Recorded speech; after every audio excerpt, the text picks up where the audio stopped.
Hello there, my name is JeJe Noval and this is Chat and Chew. We are so happy you've joined us today. I am a registered dietitian nutritionist and faculty at Loma Linda University, School of Allied Health Professions. That's always such a mouthful.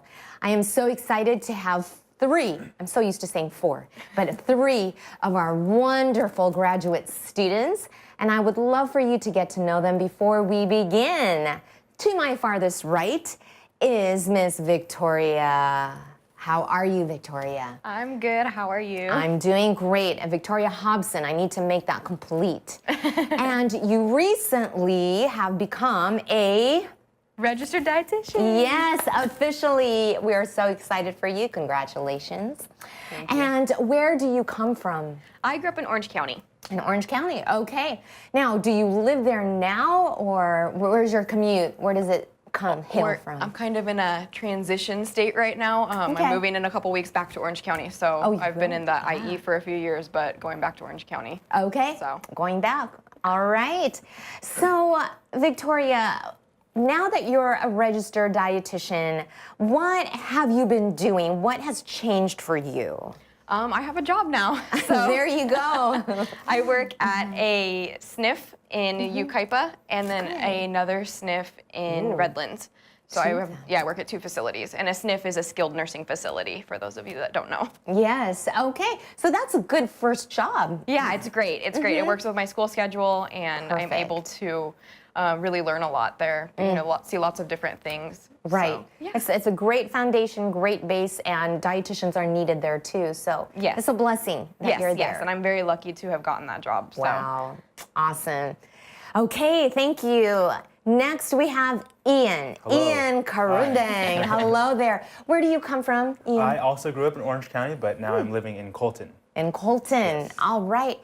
You know, why did you choose Loma Linda University to go to school? I mean, I know you live close, but there are still other schools that you could have gone to. Yeah, well, I'm Seventh-day Adventist, so I grew up in that household with the cultures and belief that align with Loma Linda. Correct. Trying to help make man whole and spread the gospel of Jesus and all those things. So.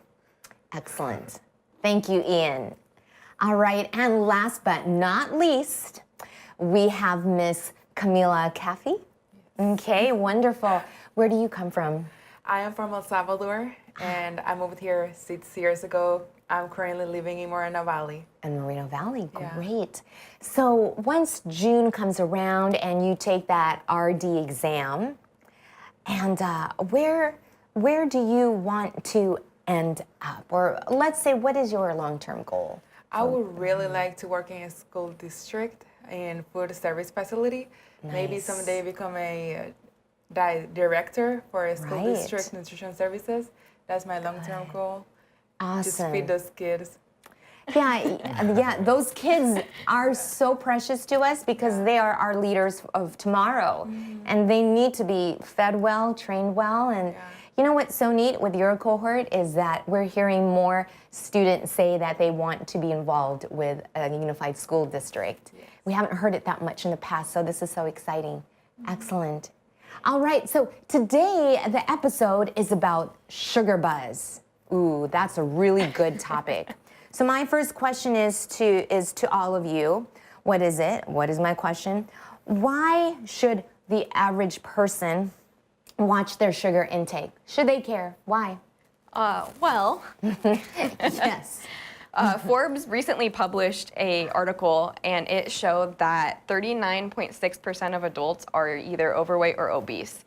And not just the adults, 18.5% of the youth is obese now, which is extremely, extremely huge numbers. Exactly. And we really need to do something to stop that. Right. And also, the average American consumes 130 pounds of sugar a year, Woo, 130. Oh, which is like my body weight in sugar in a year. then that's yeah. I'm not saying you weigh a lot, No, but that's definitely a lot. That's That is a lot. a lot of sugar. Ooh, wow. So okay. Yes. definitely an issue that needs to be addressed. Okay, that's right. And so then, what's the problem then if we take in too much added sugars or refined sugars? Well, inherently sugar is not bad for you. It's when you Right. consume too much, you get a myriad of problems like like psychiatric problems like depression, anxiety, and there's been research to show that too much sugar can increase your sorry. No, that's fine. Too much sugar can increase your proneness to diabetes. There you go. You got it out. Good for you.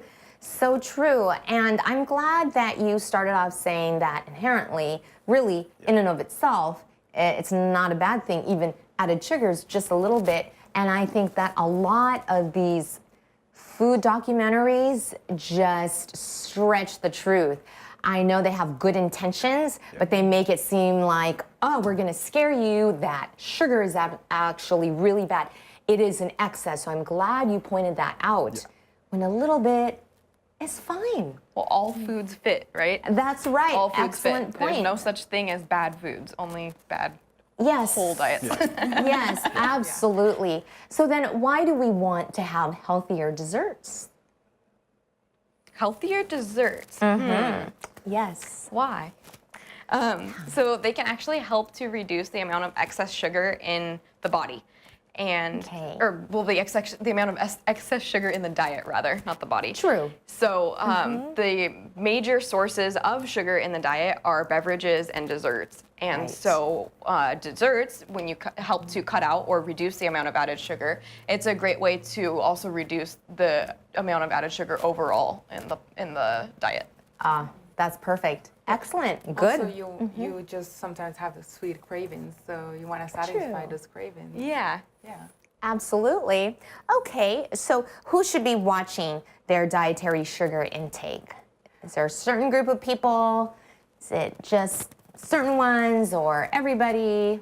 I think overall, everybody should be watching their sugar intake to make sure they're not going overboard with the added sugars, but also young children and persons that are at risk for chronic diseases, they should be watching their sugar more, especially those who are at risk for diabetes, those who are at risk for obesity too, so they can cut out some of the calories and hopefully reduce their body weight to bring it down to a level of sugar in their blood that is going to be more adequate. Okay, I love that answer. That's very good. And what would you say is a recommendation for the daily intake of added sugar? The daily recommendation, so there's a couple different ones. Right. The American Heart Association, the AHA, recommends 6 to 9 teaspoons a day, which translates into 24 to 36 grams, which is not very much. I really actually try and stick by this guideline myself, and it's not easy to do. It's not, no. I mean, there's so much added sugar in so many different things. It's really difficult to avoid. So there's also the Healthy People 2020, Right. and they recommend to have 10% of your calories be from added sugar. So in a roughly 2,000 calorie diet, you have about 200 of your calories be from added sugar, which translates into about 12 and a half teaspoons. So it's almost double what the AHA recommends. Right. Yeah. It's like, oh, I like that recommendation better. Yeah, it's definitely a more doable goal for the majority of people. It is realistic, doable, realistic. Yeah, definitely. And two, I think that for those people that are used to eating a lot of sugar, shooting for the Healthy People 2020 goal might be a little bit, like a first stepping stone, and then eventually they can move forward to the AHA. Yes, excellent point. Because small changes. Small changes make big end results versus making huge changes that don't last. Right. It can be very overwhelming. So true. Did you want to add something, Ian? It seemed like you were ready to go in there. All right. Excited to eat. Excited to eat. I promise we'll get there. Okay, so what are the differences, though, between the different sugars? So there's white sugar, which is the refined version of sugar, which is what most people like, but it's just calories. There's no benefit to it, but just extra calories. Right. Then we have raw sugar or brown sugar, and this sugar has still molasses in it, and it has some minerals as well, so you get a little bit more benefits. It's less sweet than the refined sugar, so you probably people will add more to it just because it's less sweet. Also, we have the sugar replacements such as Splenda, which the name is sucralose, but Splenda is the name that most people know it for. And stevia, which is a great one, which is the one that I prefer because it's a leaf extract from a plant. And it's very sweet as well, so you need very few drops of stevia to make something very sweet and likable. Also, it's 0 calories, so it helps with the sweetness. I feel like stevia doesn't taste as gross as some of the other like artificial sweeteners. That's true. Because it does come from a plant. It's not made in a lab. So The others have an aftertaste. yeah, Yes, the stevia and doesn't makes quite. the coffee taste a little weird, Yeah, or your or- tea, Or your yogurt. yeah. Anything funky. Right, exactly. Yeah, so the sugars that you went over are, again, the added sugars. So that's good. So how do you sweeten desserts without refined sugars? Well, the biggest way is you can use fruits. Like for my recipe, I used mangoes and blueberries. But you can use like dried fruits, like dried mangoes. You can use dates. And you can use like unsweetened applesauce to add that texture and that taste of apple. So just think plants and fruits. Right, absolutely. Oh, that is so good. So, you know, what about if someone came up to you and they're like, oh, what about the sugars in fruits and vegetables? Should I be aware? I mean, careful of that. Or some people don't want to have too much. They don't want to eat too many fruits because they're afraid of the sugars in there. Well, I like to say no one ever got obese eating too much fruits and vegetables. Well, I'm glad you like to say that. That's good. But the thing about fruits is that they have fibers, so True. your blood sugar won't spike as high, and you won't see that increase and drastic decrease. And also, they have way more vitamins and minerals than typical Right. refined sugary foods. So that's the benefit of fruits in your dessert. Yes, you get a lot of bang for your buck that way. More healthy, Yeah, that's really good. Now, for me, when people ask me that question, I definitely say like, you know, that plan, the dietary approaches to stopping hypertension, there's this therapeutic lifestyle changes, a meal plan, there's that way of eating. However, they always recommend that the intake for fruits and vegetables is like 8 to 9 servings per day, not just the 5 per day. So as you said, because of all the different fibers and all the other elements, the antioxidants that work together with the vitamins and minerals in there, it's so protective. However, for me, I would say that when people juice fruits, okay, now that is a whole nother story. So it's concentrated. So in that case, it could probably still, if people do take it in excess, that could still have the same effects as consuming added sugars in excess too. Because you're taking out the fiber from the fruit itself, so you're just juicing it down to the liquid. Yeah. And I mean, if you ate 4 apples, you'd be pretty full. Yeah. If you could drink 4 apples, like the juice from 4 apples, no problem. Yeah, So it's so you end true. up with a lot of excess that way. Right, exactly. So that's why we say if you do want fruit, because it's a really good thing, have it in its natural form, in its whole form. So we love to say whole foods, because it has the pulp, the fiber, all those that help you feel more full so that you won't have to be hungry later on. That's why smoothies are great. Yes, I'm a big proponent, supporter, of smoothies. Yes. Were you going to say anything? No. Yeah. Always feel free to jump in. Yeah, especially when you guys were with me at Drayson a couple summers ago, and I would always see you do the smoothies in the morning. I'm like, I need to start also doing that. So yeah, I've been enjoying that in the mornings as well. So you've been my inspiration on that one. All right. Okay. So thank you so much for a really good discussion. You guys, I appreciate it. So now I'm going to turn over the time to them, and they have some great recipes that they're going to show us that are, it's just yummy. I can already smell it. So the time is yours, and I'll be back. Okay. So first we'll start off with my recipe. We have what's called no ice cream fruit cream. And the benefits of this is that you get way more vitamins and minerals, and you get less sugar and fat than you do from normal ice cream. And what you want to start with is a blender of any kind, preferably a small. so you can get it more compact and get all the blending together. And you just start off with a half cup of both the mangoes and the blueberries. And mangoes are great because they contain vitamin C and A and fiber, which helps you stay regular. And vitamin C helps your immune system. And vitamin A helps your bones and your immune system as well. And so you just start off with a half cup of that. I'm just going by eye because I don't have my cups here.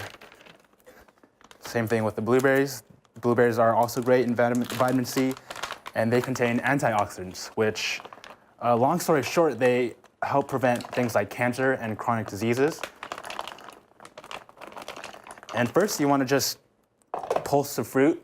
You don't want to blend it too hard so it's too smoothie-like. You just want to get it to smoother consistency, but you don't want to make it too fluidy. And when you're blending, you add 1/4 of a teaspoon of vanilla extract, just a little bit, because you don't want that overpowering vanilla flavor. And then you can add a sweetener. I have a blue amber agave nectar. You can add stevia or any sugar-free sweetener, but you don't have to because, like we said, the fruit's already sweet enough. And you just blend it and add the milk slowly. You can have almond milk or any milk of your kind. You start with an eighth cup, and then you move up slowly so that you can have it to the consistency you want. And then your end product should look something like this, where it looks sort of like a creamy and soft-serve frozen flavor. I don't know if you can see that, but yeah, and it's a great alternative to the sugary and fatty ice creams. But Let's try it. oh, Let's try it. I know you guys want to try. Let me grab a spoon. Here. Oh, you have one spoon. Yeah. There you go. What do you think? Let's see how it is. I don't know, Ian. I don't know. Okay. That's really good. I'll take the whole Oh, that's really good. Wow. So yeah, it's great for a snack or anytime you're feeling like a healthy dessert. Awesome. Yeah. Well, thank you. Thank Thank you. you so much for Super sharing good. your recipe. I can't wait to try it at home.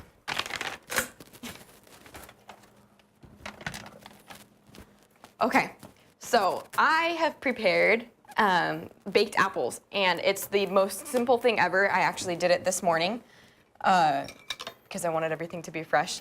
So what we're gonna do is the recipe calls for 6 apples. So I like to use a variety of apples when I'm doing anything like applesauce, apple pie filling, because it gives different textures and different flavors. And so like the Granny Smith apple is more tart and it's a more firm apple. And then the Pink Ladies and the Gala apples are a little bit softer. So you get the more apple breakdown from these, but these ones will stay intact. So that's super good tip that my grandma taught me actually. So the first step though, so we're gonna do 6 apples. I'm just gonna do 1 for the sake of this demo. So you're gonna peel your apples. I am the slowest apple peeler ever. My family makes fun of me every year when we make applesauce, so forgive me. But apples are great. They're also high in vitamin C, and it's flu season right now, so why not, take a... Protect yourself. Yeah, exactly, exactly. See, I'm like slinging it everywhere. I'm just a mess with apple peeling. Don't worry. I do a mess when I'm home too. So, I know. Almost there. Almost there. Sorry. You're doing great. Thanks, Kimmy. Love that encouragement, right? Yeah, As long as we eat at some point, I guess. of course. So, okay, well, that's good enough. So we'll just scooch this off to the side. Get myself a clean cutting surface. So definitely Watch your wanna- fingers. chop it.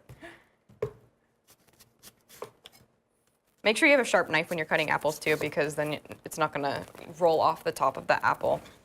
So yeah, we just chop it, and then we're just gonna kind of chunk it up, and then we'll throw it in our bowl. Is there a certain size they have to be?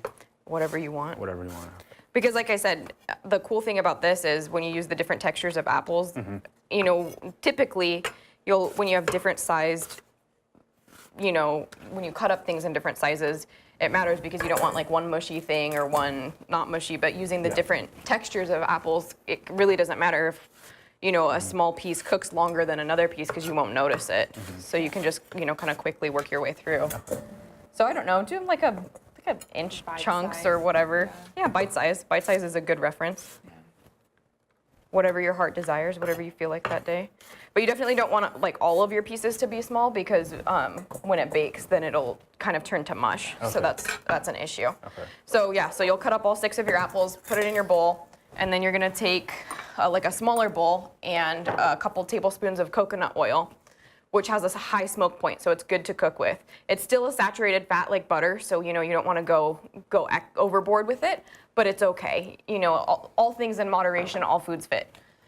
So a couple tablespoons of that, put it in your bowl, put it in the microwave, and then you're gonna take some cinnamon, a teaspoon of cinnamon, and just put it in there, mix it together.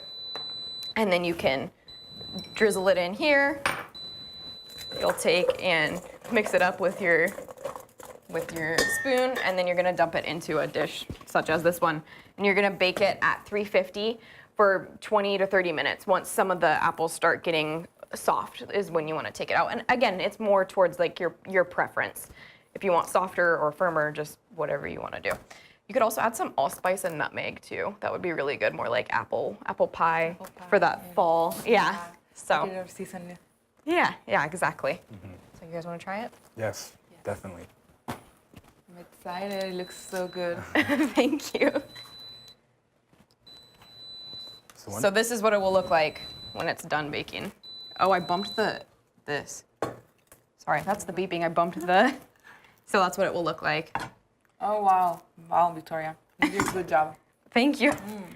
So, but like I said, it's simple. yeah. I just made it this morning and threw it together. It took It's still 10 crispy minutes. too. Yeah. Yeah, if my apple peeling was a little bit faster, it would have gone together really quickly. So this is a great way too. You can do it with your kids. You can put them to work peeling the apples and good to go. So, Yeah. And still very sweet. yeah. Yeah. And we didn't add any sugar to it. Yeah. Wow, it's so good. In the middle here. There we go. Now you can see it better. Look at those apples. They look so yummy. Oh, Yeah. So, and like Ian said, absolutely no added sugar. So, that's great. Loving your recipe, Victoria. Thank you Thank for sharing you. it with Thank you. us. let me clear this off for you. Okay. Well, I'm next, and I'll be making chocolate chip almond butter bars. These bars are very, very yummy. I made them last night to show you guys. First, we're gonna have a bowl right here where we're gonna pour all our ingredients. So we're gonna start with half a cup of dates, which they have been soaked in warm water for 10 minutes. And we're gonna put them right here. You can blend them as well if you want them more like smooshed. We're gonna have 3/4 of a cup of almond butter. I like getting it from Winco because you can grind it up yourself, and you know that there's nothing else but almonds in there. No salt, no sugar. It's a You great just put way. it in the blender like that? You just put almonds in a blender? That's it? Oh no, I got this one at Winco. Oh, okay. They have the grinders for the almonds. Oh, so you wow. can get fresh almond butter. Oh, wow. That's It's really great. cool. Yeah, I love it there. So it's just pure almonds, nothing else? Yeah, nothing else. No sugar, nothing. Then we'll have 1/4 a cup of applesauce. This is gonna give it a little bit of sweetness as well as the dates. The dates are for sweetness. And we have 1/4 a cup of milk. So you can put whatever milk you feel more comfortable with. So I like using personally almond milk. In this case, we're using soy milk. Also, a little bit of 2 teaspoons of baking powder. 1 teaspoon of vanilla extract. And we're gonna mix it up all together in here. And we're gonna add flour, which you can use a flour that you feel comfortable with. I used almond flour for this. The recipe called for oat flour, but I was not able to find that, so I just improvised and used almond. That's what cooking is all about, right? Right, yeah. And we're gonna mix it up right here. And it's gonna create it like a dough. And now we're gonna add some chocolate chips. You can use dark chocolate chips or semi-sweet chocolate chips. Personally, I like semi-dark. And that's gonna give a little bit of sweetness to it as well, so you don't have to add anything else. Then we're gonna grab something to butter your pan with. I like using this avocado oil spray, which avocado oil is very high in its smoke point, so it's a great way of baking at higher degrees and not having to worry about free radicals. Yeah. And here is the finished one, and yeah. So you guys want to try? Yeah. Here. There you go. How hot was the oven, you said? And how long? 350. 350. For okay. 25 minutes. Okay. Okay. Yeah. And normally you would cut the dates up, right? Yeah, we'll cut the dates or blend them all together. The blender makes it easier. Yeah. Yeah. Okay, let's try this. Dr. Noval, would you like to try this one? Oh my goodness. Here I you want go. to try them all. Oh. Actually, okay, here. Yes. Oh, but We have lots of food, so. Yeah. Oh my. So I've been waiting back there because it looks so good. Okay, here we go. I'm just gonna ruin this. Sorry. go ahead. Dig in. Wow. That is so good. Fantastic. Go ahead, The Ian. thing Yeah. about desserts and me, if it's too sweet, then I'm like, ugh. But this one, That is delicious. just right. Not too sweet, not undersweet. It's heavenly. It tastes like a chocolate chip cookie. Tasty, yeah. Like it, It really does. does. Oh my. I love the texture that the applesauce and the almond butter gives to it. The almond butter, applesauce, beautiful marriage of those two ingredients. Yeah. Yeah, just awesome. Yum. Thank you. I'm gonna get more later on, but let me see. I want to try the apples that you made. Okay. And then I'll end with what Ian made. This is the fun part of the show. Hey, yes. Oh, and you made this morning. Yeah. Dietitians love food. We do. That's all we do. We eat all day long. And talk about food. And talk about food. Yes, we do. Yes, Ian's correct. It's still crunchy. Yeah. Love it. I love the seasonings in there, the spices, I mean. Thank you. Yes. And one more, last but not least. That's a fresh. Yeah, it is a fresh spoon, so. It is a fresh bean. Okay. All right, here we go. This is Ian's. Ooh, nice. Slightly tart, but that's because of some of the berries, but still sweet and delicious. I like a little bit of tartness to my frozen yogurt too. Yes, That's a perfect combo of sweet and a little tart. Thank you, you guys. You did such a great job. Thank you for the information that you shared. Thank you, everyone, for joining us. And until next time, remember, in order to live well, you have to eat well. Bye. Bye.